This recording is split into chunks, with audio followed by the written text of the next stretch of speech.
Assalamualaikum warahmatullahi wabarakatuh. Kembali lagi bersama saya Nurjanahti, NIM 1913688 dari mata kuliah Aplikasi SIK Universitas Negeri Padang. Nah, pada video kali ini saya akan menjelaskan tentang cara membuat peta kawasan rawan bencana banjir. Nah, pada peta kali ini saya sama menggunakan sama peta sebelumnya, yaitu peta kawasan Mandeh. Nah, ini dia, kita buka aplikasi ArcGIS-nya, lalu kita masukkan filenya. Sama seperti sebelumnya, kita masukkan di sini adalah file curah hujan, jenis tanah, dan kemiringan lereng. Oke, di sini saya sedang memasukkan datanya. Oke. Nah, ketiga layernya sudah saya masukkan. Lalu pada layer curah hujan ini kita klik kanan, kita open attribute table. Nah, pada tabel ini kita akan bikin skor bobotnya. Caranya pada menu tabel itu kita klik kiri atas, lalu kita pilih add field. Oke. Lalu di sini kita bikin namanya menjadi skor bobot. Oke. Nah, bobotnya yaitu ada 5 dan 50. Nah, untuk menentukan jumlah bobot ini, kita dapat menggalikannya skor curah hujan itu dengan bobot. Nah, di sini skor curah hujannya ada 40 dikali bobot, 5 menjadi 200, dan 50 kali 50 menjadi 2500. Nah, untuk memudahkan kita bisa menggunakan file kalkulator. Nah, di sini saya menggunakan manual saja. Oke, kita silang. Selanjutnya untuk jenis tanah sama, kita klik kanan lagi, kita open attribute table, dan kita akan mengisikan skor bobotnya. Kita open attribute table. Nah, langkahnya sama seperti tadi, kita ambil, lalu kita pilih add field, lalu kita bikin bobot dan jumlah bobotnya. Nah, ini adalah bobotnya, sudah ada. Dan ini adalah jumlah bobotnya. Jumlah bobot kita dapat dari skor tanah dikali bobot. Dan caranya bisa menggunakan file kalkulator supaya memudahkan pekerjaan kita. Nah, kita silang. Selanjutnya layer yang ketiga yaitu kemiringan lereng. Kita klik kanan lagi, kita open attribute table lagi. Kita bikin tabel baru lagi yaitu tentang bobotnya. Lalu kita juga bikin jumlah bobotnya. Nah, kita sudah mendapatkan bobotnya. Bobot ini dikalikan dengan skor kemiringannya. Nah, kita bisa menggunakan file kalkulator dan juga manual. Nah, ketiga layer kita sudah mempunyai bobot dan jumlah skor bobotnya. Lalu kita ambil georeferencing, lalu kita tekan intersect, lalu kita masukkan ketiga layernya tadi. Layer yang sudah ada jumlah bobotnya, berarti curah hujan ini bobot 1, jenis tanah ini bobot 2, dan kemiringan lereng ini jumlah bobot 3. Nah, kita masukkan saja. Nah, ini ketiganya sudah masuk. Lalu setelah masukkan, lalu kita cari file penyimpanannya. Kita mau menyimpan file ini di mana? Di sini saya menyimpannya di local disk E, di UTS-SIK, di peta fungsi kawasan. Nah, di sini saya memberi nama layer ini adalah intersect kawasan Mandeh atau intersect Mandeh saja. Lalu saya pilih save, lalu kita klik OK saja lagi. Nah, kita tunggu sampai proses pembuatan layernya berhasil. Nah, ini proses pembuatan intersect layernya sudah berhasil. Nah, kita klik kanan, kita open attribute table. Nah, kita lihat pada tabel kita sudah mendapatkan 3 jumlah bobot dari curah hujan, kemiringan lereng, dan jenis tanah dalam satu layer, tidak 3 lagi karena di sini sudah kita gabungkan. Lalu kita akan membuat yaitu jumlah bobot akhirnya.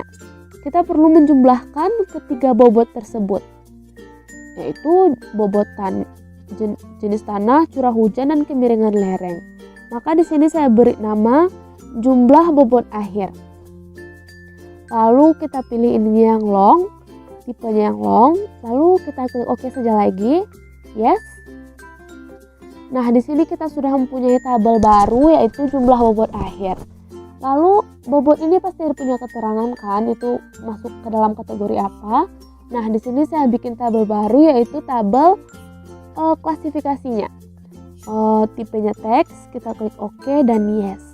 Nah, kita sudah dapat membuat dua tabel. Nah, untuk memasukkannya ke dalam tabel itu, kita masukkan saja dulu jumlahnya ya. Lalu kita pakai kalkulator, kita pilih yes. Rumus dari jumlah atau skor bobot akhir ini adalah jumlah bobot 1, kita tambah jumlah bobot 2, dan kita tambah jumlah bobot 3. Yang dimana jumlah bobot yang ketiga itu adalah yang pertama curah hujan, yang kedua jenis tanah, dan yang ketiga kemiringan lereng. Kita tambahkan saja ketiga jumlah bobotnya, sepertinya sudah kan. Lalu kita klik OK. Nah, ini aplikasinya akan langsung menjumlahkan sendiri, kita tidak perlu repot menjumlahkan satu-satu ya. Nah, jika sudah, kita urutkan dari yang terkecil. Nah, selanjutnya klasifikasinya. Tentu kita harus tahu dulu skor bobot ini masuk ke dalam klasifikasi apa. Nah, dari itu kita dapat melihat dari model praktikum yang diberikan oleh Bapak Rizky Ramadan. Nah, di sini ada skornya dan kategorinya. Jika besar dari 4,3 itu sangat rentan atau sangat rawan. Di antara 3,5 sampai 4,3 itu rentan atau rawan. Di antara 2,6 sampai 3,4 masuk agak rawan atau agak rentan. 1,7 sampai 2,5 itu masuk ke dalam kategori sedikit rentan atau sedikit rawan. Dan terakhir ada jika kurang dari 1,7 termasuk ke dalam tidak rentan atau tidak rawan. Nah, jika kita lihat dari ketentuan itu, kita dapat membuat klasifikasinya. Oke, kita blok saja dari bobot yang di atas ini sampai ke bawah, maksudnya sampai ke 330 ini. Lalu kita tekan yang klasifikasi, lalu ke kalkulator lagi. Lalu klasifikasi ini termasuk ke dalam yang agak rentan atau agak rawan, sesuai dengan ketentuan tadi.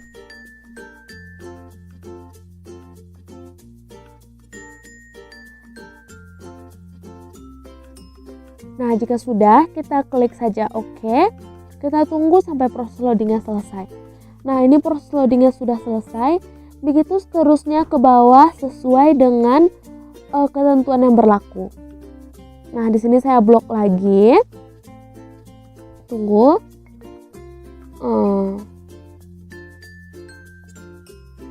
Maaf, sepertinya lepas. Saya ulang lagi dari awal. Bukan dari awal, maksudnya dari yang 300 ini, 380 sampai yang 390. Lalu kita klik kanan klasifikasinya, kita ambil file kalkulator, lalu kita pilih yes. Ini termasuk ke dalam kategori yang rentan atau rawan. Oke, kita klik OK saja. Nah, itu sudah masuk, langsung masuk. Tidak perlu kita copy satu-satu.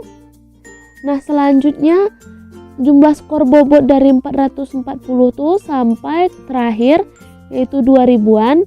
Lalu kita klik kanan, kita file kalkulator, itu termasuk ke dalam kategori yang sangat rentan atau sangat rawan. Oke, kita klik OK saja. Nah, selesai. Semua tabel sudah terisi. Ya kan, jika kita lihat sudah. Nah, untuk menghilangkan tanda biru ini, kita dapat klik editor, lalu kita pilih start editing, lalu kita pilih yang interest itu, lalu kita pilih stop lagi. Nah, kan yang birunya hilang. Nah, ini jumlah bobot akhirnya dan klasifikasinya sudah jelas terpampang ya. Nah, kita sudah mengetahui ini peta ini rawan kawasan banjir atau bagaimana, itu masuk ke dalam klasifikasi apa. Untuk lebih jelasnya, kita ambil properties, lalu kita pilih kategoris di simbologi, lalu kita pilih yang klasifikasi. Oke, di sini kita tukar warnanya supaya lebih jelas lagi gitu. Di sini saya menggunakan warna yang hijau merah kuning itu. Maaf, salah tekan. Nah, yang ini maksudnya yang di atasnya. Nah, iya. lalu kita klik OK saja. Kita add, jangan lupa add alpha-nya, kita klik OK. Nah, ini adalah hasil dari peta rawan kawasan banjir. Nah, sekian yang dapat saya jelaskan pada video kali ini. Semoga bermanfaat dan dapat membantu. Dan jika ada kesalahan, saya mohon maaf. Wabillahi taufiq wal hidayah. Wassalamualaikum warahmatullahi wabarakatuh.